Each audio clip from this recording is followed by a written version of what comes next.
RJS 2021-22 की जो vacancy थी, जुलाई 2021 में प्रोसेस स्टार्ट हुआ था और आज उसका रिज़ल्ट है वो फाइनल रिज़ल्ट डिक्लेयर किया गया। अंतिम 120 चयनित कैंडिडेट्स की लिस्ट है वो हाई कोर्ट ने जारी की और उसमें से 52 स्टूडेंट्स है वो अपनी कोचिंग से हैं। कुछ स्टूडेंट्स ऐसे हैं 20+ जो अपने रेगुलर क्लास के प्री मेंस इंटरव्यू सारे स्टेजेस के, कुछ स्टूडेंट्स ऐसे हैं जो मेंस की टेस्ट सीरीज प्लस इंटरव्यू के, और कुछ स्टूडेंट्स ऐसे हैं जो केवल इंटरव्यू के। वो सब मिला के जो है वो 52 सिलेक्शन फाइनली है वो अपने यहाँ से हुए ईश्वरीय कृपा से। स्टूडेंट्स की मेहनत भी है और लंबा प्रयास है वो कर रहे थे काफ़ी समय से। हम लोग भी pre mains interview every stage पे जो कुछ है वो एक टीचर होने के नाते या एक फाइनल सिलेक्शन तक है वो होने के लिए जो रिक्वायर्ड थी वो सभी स्टेज पे हमने वो मेहनत करवाई और स्टूडेंट्स ने की भी, और उसका फल जो है वो आज अच्छे रिजल्ट के रूप में 120 में से फाइनली 52 सीटें वो अपने कोचिंग से है वो सेलेक्ट होने के रूप में जो रिज़ल्ट आया है, बहुत खुशी की भी बात है, गर्व की भी है। 2-4 सिलेक्शन जब होते थे हम शुरू में जब हमने कोचिंग शुरू किया तब भी खुशी होती थी, और पिछली वैकेंसी में भी अच्छे सिलेक्शन थे अपने यहाँ से। 197 में से 48 थे फर्स्ट लिस्ट में और 2 पीछे से और वेटिंग क्लियर हुई थी। 50 पिछली बार भी सिलेक्टेड थे, बट नंबर ऑफ़ सीट्स ज़्यादा थी। पिछली बार 197 थी, इस बार सीटें कम थी। कम सीटों में भी अच्छा है वो रिजल्ट रहा है। भावना सिंह को बहुत बहुत बधाई, ये लास्ट रैंक से सेलेक्ट हुई है, लास्ट रैंक पर है वो सेलेक्ट हुई है 120वीं रैंक पर, बट उसमें भी भाग्यशाली है ये जो जस्ट इनके पीछे 121 में या 22वें नंबर पे जो बैठे हैं उनके दर्द को समझा जाए। जो सिलेक्शन हो गया और नहीं हुआ उनके बीच में एक आध नंबर का ही अंतर है या पॉइंट्स में डिफरेंस है, बट ये आज सिलेक्शन लिस्ट में मैजिस्ट्रेट है और वो जो है वो अगली वैकेंसी के लिए उनको फिर से वो तैयारी करनी पड़ेगी। तो ये बहुत बड़ा फ़र्क है। यहाँ जो रैंक है वो ज़्यादा मायने है वो नहीं रख रही है, सिलेक्शन ज़्यादा मायने है वो रख रहा है। सिलेक्शन के बाद अब इच्छाएं और आगे बढ़नी शुरू हो जाती है कि साहब इस रैंक पे ना होके और इस रैंक पे होता तो और ज़्यादा है वो अच्छा होता, बट जो ईश्वर ने किया है और आपकी मेहनत का परिणाम है वो अच्छा है, इसको आपको पॉजिटिव है वो लेना है। ये भी यदि 122 में या 23 में या 125 में पे होते तो क्या जोर कर लेते, अपने पास कुछ नहीं था करने के लिए। और वैसे एडीजे मेंस भी लिखा है भावना ने, वो पेपर भी अच्छा रहा है, ईश्वर करे उसमें भी सफलता मिलने की पूरी है वो गुंजाइश है। मेरी तरफ से बहुत बहुत शुभकामनाएं इनके उज्जवल भविष्य के लिए, अच्छे न्यायिक अधिकारी के रूप में कार्य करें और अच्छा है वो नाम रोशन करें न्यायपालिका का, जहाँ पे भी इनको काम करने का वो मौका मिले।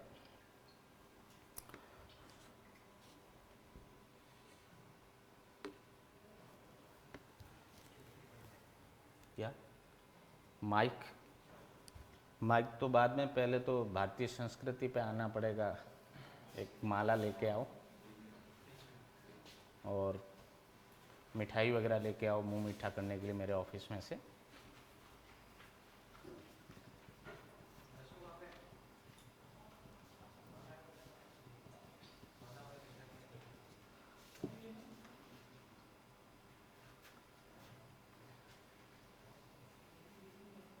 गर्ल्स स्टूडेंट में से कौन सीनियर है, नूपुर या वंदना? वंदना, ठीक है, वंदना से स्वागत करवाते हैं भावना का।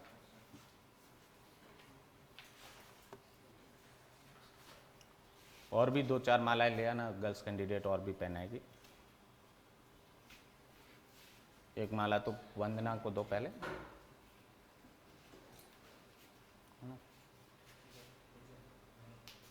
फोटो वगैरह प्रॉपर उधर कैमरे की तरफ देखना है ना, इधर आ जाओ आप भी वंदना, ऊपर, हाँ ठीक है।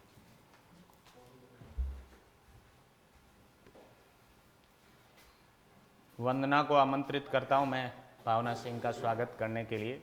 इन्होंने जो सिलेक्शन है वो आरजेएस के रूप में दे के गौरवान्वित किया केडी एडवांस लॉ क्लासेस को।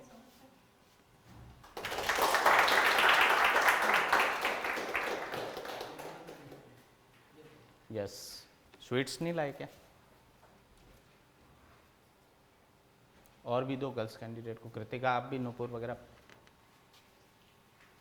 गर्ल्स कैंडिडेट जितनी भी है एक एक करके आप पहनाइए ना। इधर से आके प्रॉपर है ना, इधर से।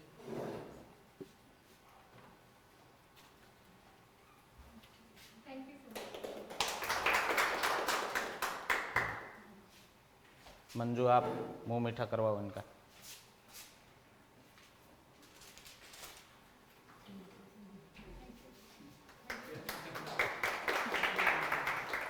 खा लीजिए खा लीजिए आराम से। सर आपको भी बहुत बहुत बधाई। Thank you.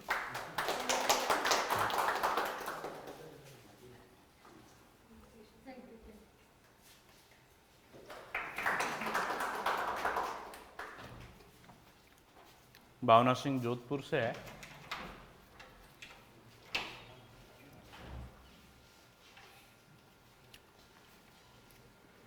शीतल आप भी आ जाइए। सीमा आप भी।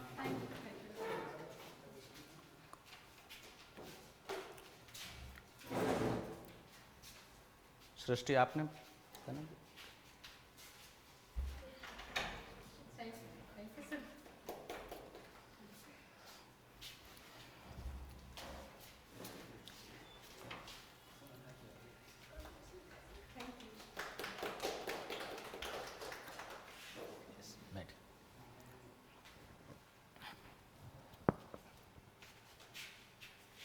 उसको कैलाश को दे दो, है ना।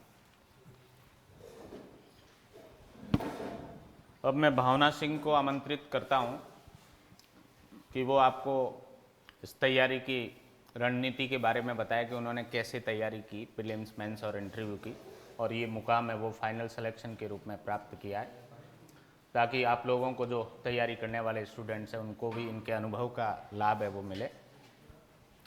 Yes Bhavna. Good evening everyone. मेरा आज जैसे सारे फाइनल लिस्ट निकली उसके हिसाब से मुझे लगता है कि हाँ कंटिन्यू अगर अपन एक अपने टारगेट की तरफ धीरे धीरे बढ़ते रहते हैं तो निश्चित रूप से मिलता है। हालांकि मैं इसमें कंटिन्यू 6 साल हो गए मुझे लगातार तैयारी करते हुए, तो मुझे लगता है कि हाँ अगर पहली बार नहीं हुआ है तो कोई ना दूसरी बार अपन तैयारी करेंगे, दूसरी बार नहीं हो तो तीसरी बार करेंगे। ऐसा नहीं है कि मैं असफल नहीं रही या मेरा कभी ऐसा नहीं हुआ कि भाई जो मोमेंट आज मेरे को ये लगता है कि हाँ आज जिन लोगों का नहीं हुआ है उन्होंने कोई कम तैयारी में कसर रखी होगी, लेकिन मुझे लगता है कि हाँ अगर अपन कंटिन्यू रखेंगे और भगवान में अटूट विश्वास रखेंगे तो एक दिन अपना सिलेक्शन ज़रूर होगा।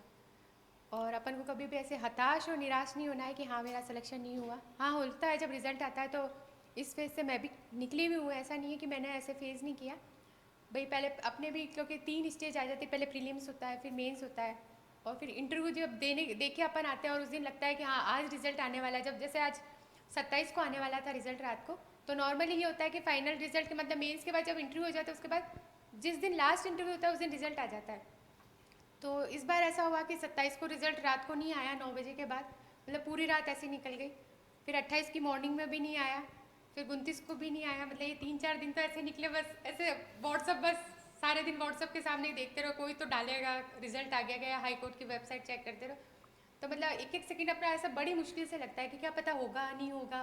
मतलब कई बार लगता है पॉजिटिव आता है ख्याल कि नहीं हो जाएगा, अपना मेंस सही था, प्री सही था, इंटरव्यू भी ठीक था। फिर कई बार अपन को लगता है नहीं अपन ने वहाँ गलती कर दी, क्योंकि मेंस में भी जब अपन क्वेश्चन राइटिंग करते हैं तो कई चीज़ें होती है जब अपन अटेंड करते हैं तो अपन को, जब अपन रूम में तैयारी करते हैं जब या बैठते हैं तब अपन को लगता है हाँ इस चीज़ में ये भी जोड़ देंगे वो भी जोड़ देंगे, लेकिन वहाँ एग्जामिनेशन हॉल में भी अपने ऊपर काफ़ी प्रेशर रहता है।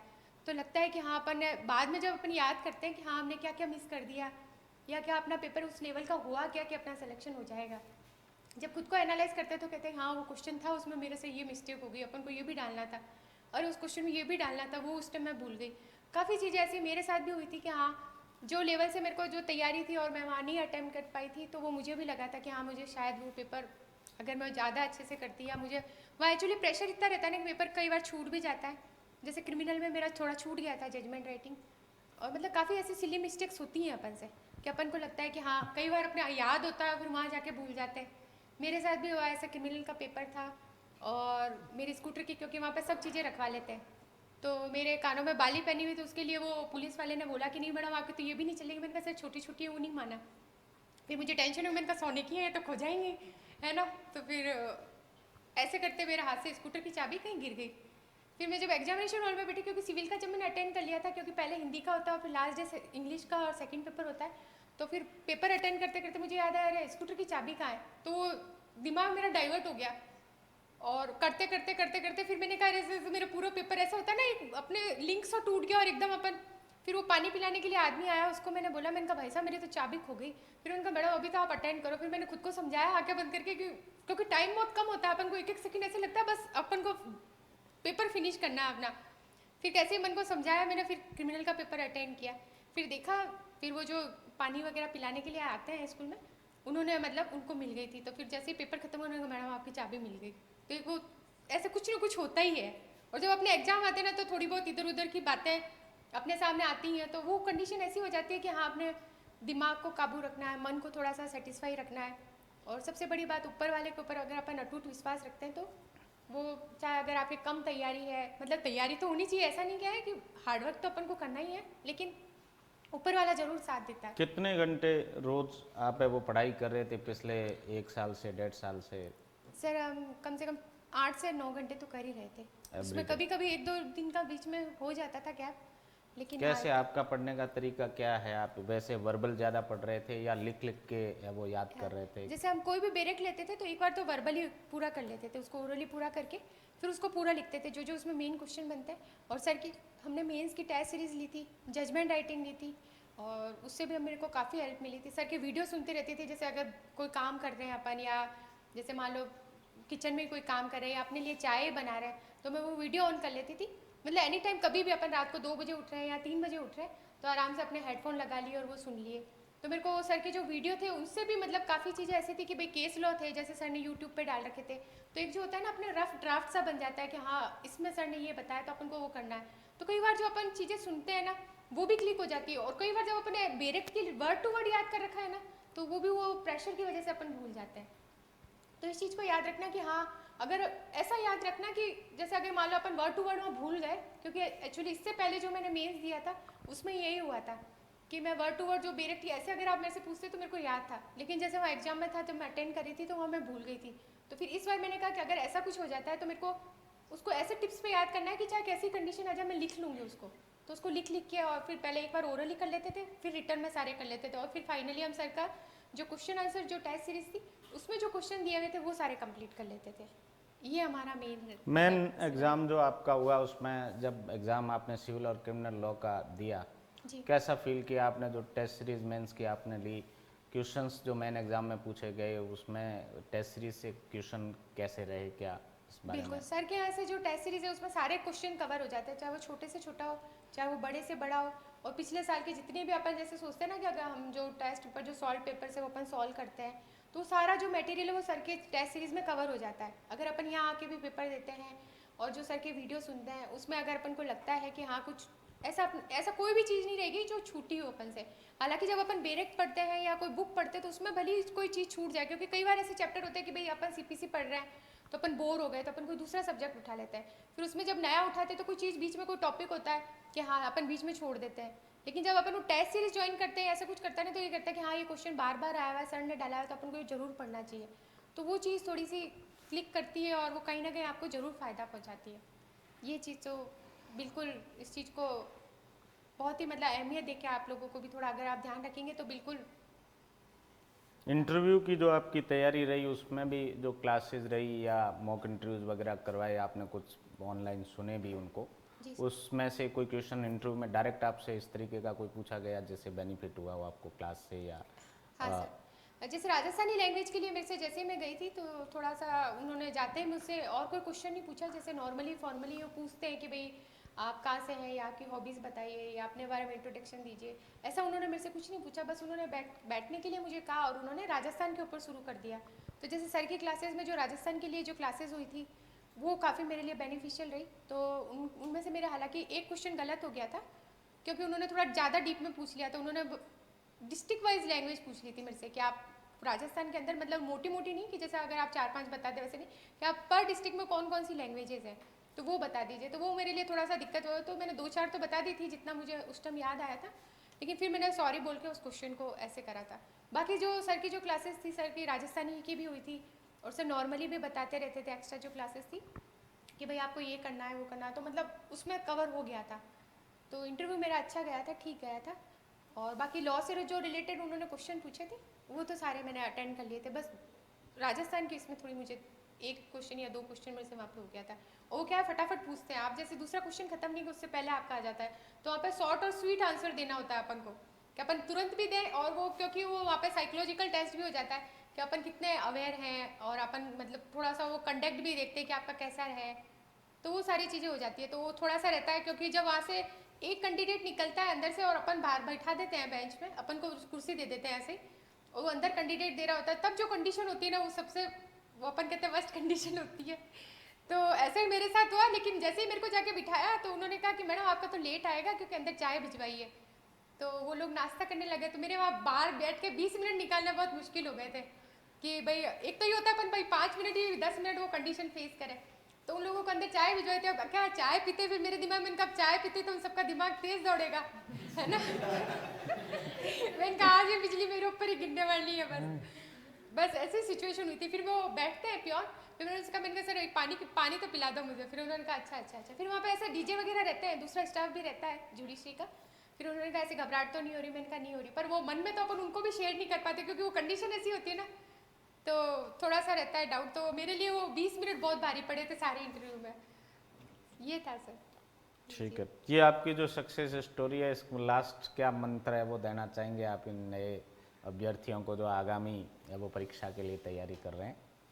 जी सर हमारा लास्ट मंत्र तो यही रहेगा कि आप कंटिन्यू तैयारी करते रहें, आपकी मेहनत कभी बेकार नहीं जाएगी, और ऊपर वाला आपकी मेहनत देख के आपको जरूर फल देगा। ऊपर वाला कभी किसी की मेहनत नहीं रखता, और एक अच्छे आचरण के साथ अगर आप कंटिन्यू लगे रहेंगे इस लक्ष्य की ओर, तो एक दिन सफलता आपको जरूर मिलेगी। Okay, thank you so you. Much. Thank you.